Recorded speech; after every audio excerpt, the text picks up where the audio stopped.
I was in Sacramento First Ward, and me and my companion were actually visiting in another ward. The zone leaders had invited us into their area for the day, and they invited us over for dinner at their member's house. Member was Polynesian. Put out these different bowls of meat, had kind of a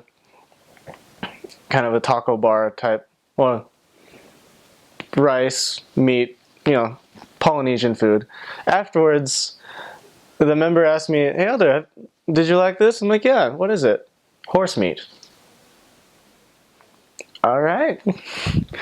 Tasted good.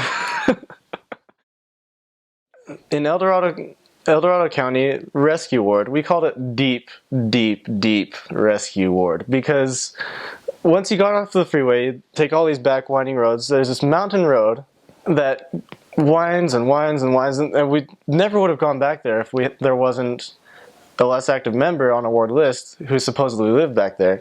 So we're driving and driving, and it goes from nicely paved to badly paved to potholy gravel dirt to straight up gravel to dirt to like badly kept national park hiking trail. It was bad, and we were driving a Chevy Malibu. We shouldn't have gotten out of that alive. Like, seriously, I felt like the Malibu was going to break down any second. The poor thing. It was already 3 years old, which isn't that old, but in terms of mission cars, that is old. And it was one of the oldest cars in the mission.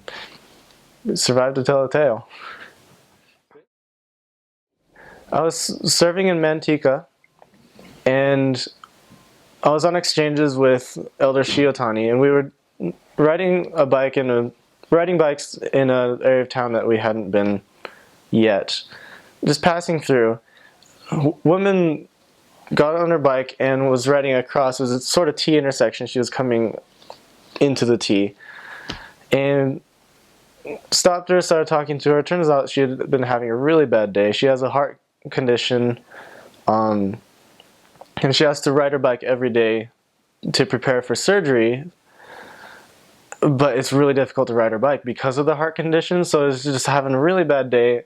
Almost didn't even have the motivation to get out and ride, but finally worked up the motivation, got out there. Right as she was starting, we crossed paths. We didn't even talk about the gospel really, except assured her that God loves her and things will work out. We didn't feel it was right to press the Book of Mormon on her or anything like that. Came back through a week later, and I thought I remembered which house she had come from. Knocked on the door, sure enough she was there, and she said, "You know what? Thank you for caring. I was having a really hard day that day." And I felt like it was appropriate. I gave her a pamphlet for the plan of salvation. She says, "You know what? I wouldn't have," she, quote, "I wouldn't have taken this from you the other day, but because you're here, you're back, I'll give it a look." God works through mysterious ways, but most often when we love each other, I think. While I was serving in Manteca, there was a non-member in a different ward. We had connections through the other missionaries who made whips. So I learned how to crack a 9-foot long bullwhip, and the neighbors never heard the end of it. Of course, we were careful to do it during the daytime when people wouldn't freak out that it was a gunshot. But cracking whips as a missionary. You wouldn't think it, but Sacramento is actually made for extreme weather. It's fairly pleasant most of the time, not a cloud in the sky, but certain seasons during the year, it'll be completely clear and then total downpour the next 5 seconds. So the worst that it ever got was when I was in Manteca and it was raining down like crazy, and there was a dip in the road. I remember there being a dip there. and it was dark and cloudy and rainy, and all of a sudden there wasn't a dip there. I'm like, what happened? And then realized that this entire bit of the road was filled with water, and there were cars driving through it and making huge waves off to the side, probably a solid 4 feet deep. It was insane.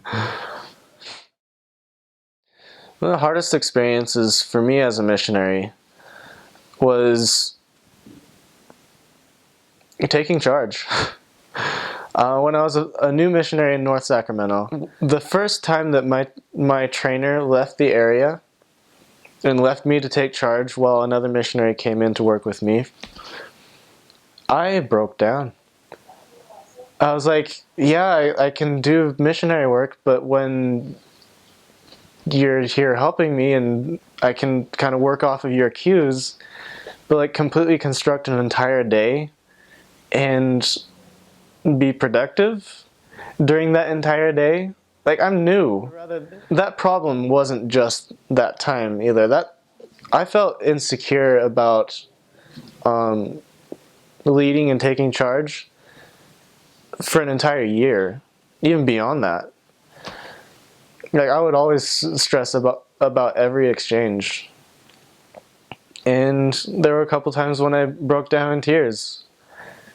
There was another couple times when zone leaders would take an exchange out of the ordinary, out of the schedule, and invite me into their area, and we would just talk almost all day and help me to work through what I was feeling. And I'm not ashamed to say it, because missionary work is hard. But admitting to myself that I was struggling and that others could help me, especially my zone leaders and my district leader, mission leadership in general, that they can help me, and that also realizing that it doesn't need to be perfect was what helped me get through that. Continue to study the gospel, continue to self-reflect, have inventory with yourself or with your companion, eternal companion, roommates. They can be willing to ask for help, but be aware of your own spirituality and stay on the upward climb.